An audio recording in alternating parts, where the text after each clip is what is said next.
अधूरी आत्मा। गांव के बाहर एक घना जंगल था जिसे लोग भूतिया जंगल कहते थे।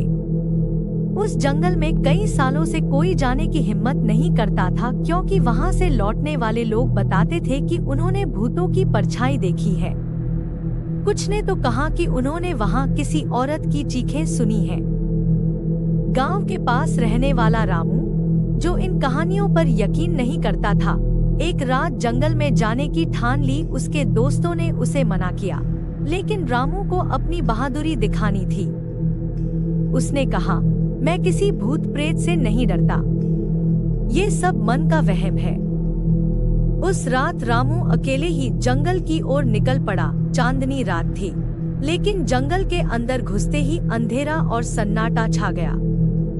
हर तरफ पेड़ों की शाखाएं जैसे उसे घूर रही थी। कुछ दूर चलने के बाद रामू को लगा कि कोई उसके पीछे पीछे चल रहा है। उसने पीछे मुड़कर देखा, लेकिन वहां कोई नहीं था। वह अपनी यात्रा जारी रखते हुए जंगल के और भीतर चला गया। तभी उसे अचानक एक हल्की सी सिसकी सुनाई दी। रामू ने आवाज की दिशा में देखा तो उसे एक पुराना टूटा फूटा मंदिर दिखा। वह मंदिर बहुत पुराना लग रहा था और उसकी दीवारों पर मकड़ियों के जाले थे। रामू मंदिर के पास पहुंचा और अंदर झांका। वहां एक सफेद साड़ी पहने एक औरत बैठी थी, जो रो रही थी।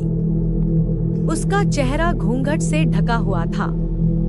रामू ने हिम्मत जुटाकर पूछा, तुम कौन हो और यहाँ क्या कर रही हो? वह औरत धीरे धीरे उठी और रामू की तरफ मुड़ी। जैसे ही उसने अपना चेहरा दिखाया, रामू के होश उड़ गए। उसका चेहरा खून से सना हुआ था और उसकी आंखें पूरी तरह से सफेद थी। रामू को समझ आ गया कि वह कोई साधारण औरत नहीं, बल्कि एक आत्मा है। वह डर के मारे पीछे हटने लगा, लेकिन उसकी टांगें जैसे जाम हो गई थी।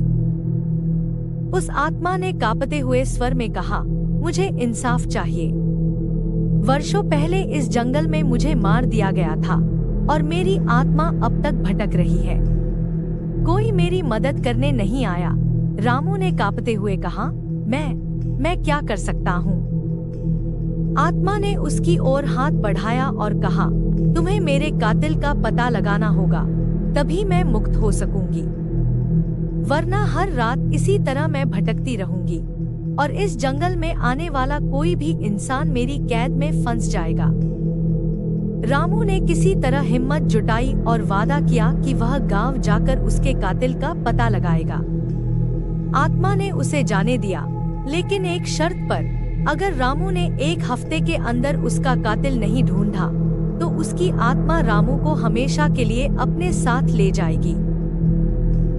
रामू ने डर से कांपते हुए गांव वापस लौटने का रास्ता ढूंढा। अगले दिन से उसने उस औरत के बारे में पूछताछ शुरू की। गांव के बुजुर्गों ने बताया कि कई साल पहले उस जंगल में एक नवविवाहित औरत की हत्या कर दी गई थी और तब से उसकी आत्मा वहां भटक रही है। रामू ने गांव वालों की मदद से हत्यारे का पता लगाया, जो उसी गांव का एक व्यक्ति था और अभी भी वहां रह रहा था। रामू ने उस व्यक्ति को पकड़वाया और उसे सजा दिलवाई। जैसे ही न्याय हुआ, उस रात रामू के सपने में वह आत्मा आई और उसे धन्यवाद देकर कहा, अब मैं मुक्त हूँ, तुम्हारा शुक्रिया। उसके बाद उस भूतिया जंगल से कोई अजीब घटना नहीं हुई और रामू ने कभी फिर उस जंगल का रुख नहीं किया। कहानी का संदेश: अन्याय से पीड़ित आत्माएं तभी शांति पाती हैं जब उन्हें इंसाफ मिलता है। हम चाहे भूत प्रेत पर यकीन करें या नहीं, हर आत्मा का अधिकार है कि उसे न्याय मिले।